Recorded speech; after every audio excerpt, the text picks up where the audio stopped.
Example number 2, a rod of 1 meter length and 20 mm by 20 mm in cross section.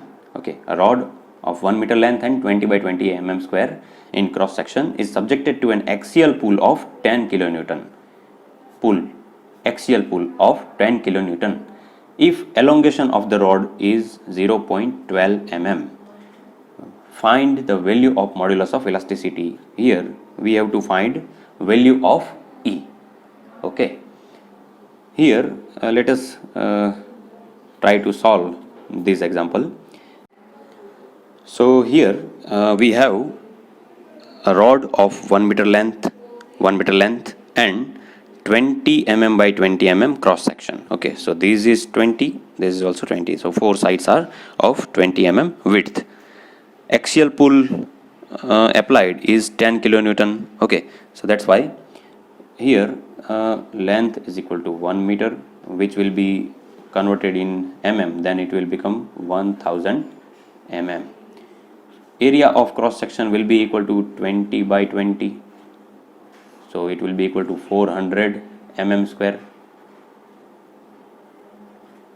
Axial pull applied is equal to 10 kilonewton, which is also converted in newton, so it will get 10 into 10 raised to 3 newton.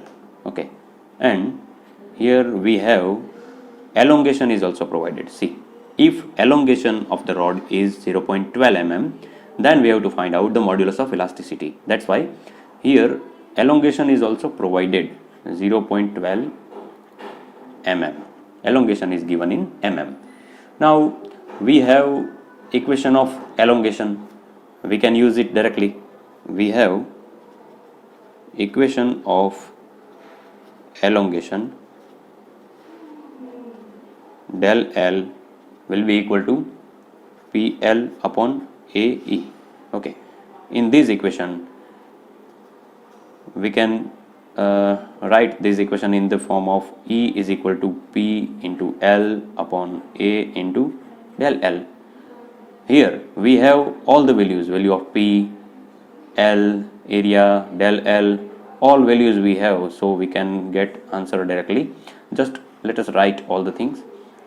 10 P is 10 raised to 4 multiplied by L. L is the 10 raised to 3 divided by area. Area is equal to 400 into del L is 0.12. Okay, so let us solve these. 10 raised to 4 plus 3 7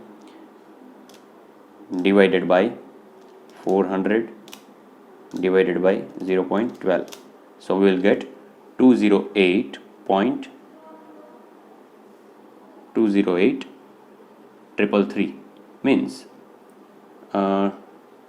we can write it 2.08 multiplied by 10 raised to 5, 2.08 multiplied by 10 raised to 5 Newton per mm square, because E, the unit of E is unit of stress, because we know that E is equal to stress upon strain.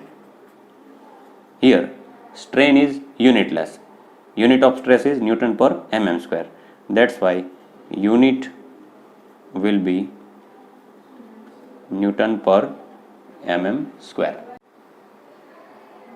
Also we should know some conversation.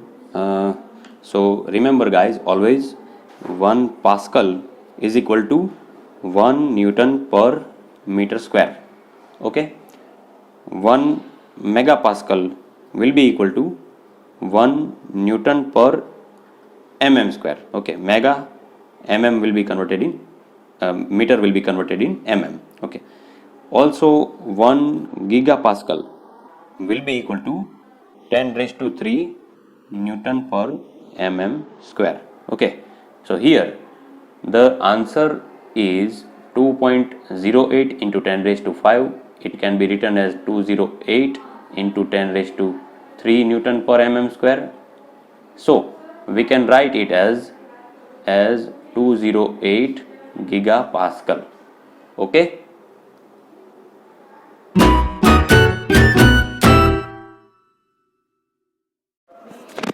Let us discuss example number 3. A load of 10 kilonewton is to be raised with the help of a steel wire.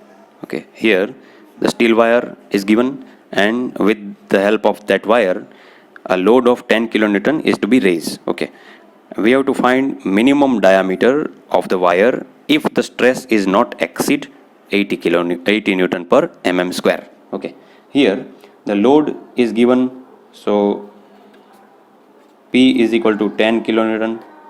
Okay, stress is also given 80 newton per mm square, and we know that stress sigma is equal to force upon area.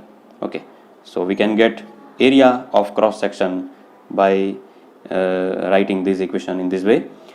Area will become force upon stress. Okay, so that's why force is equal to 10 kilonewton.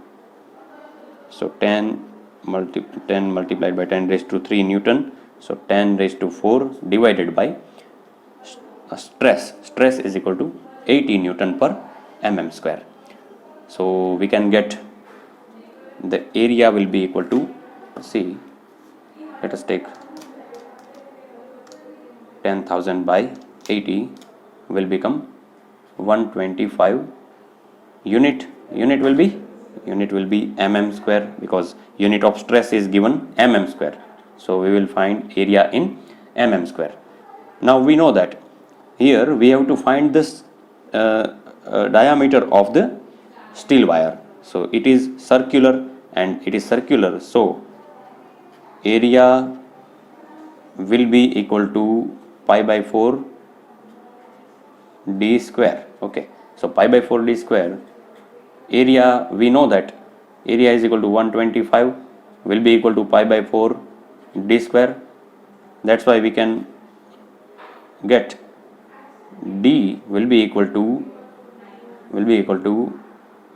4 multiplied by 125 divided by pi under root.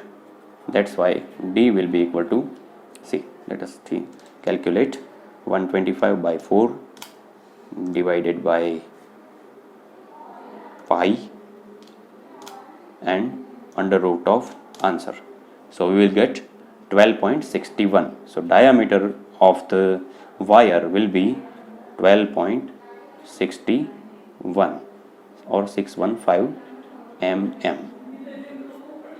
So this is the answer. Thank you for watching.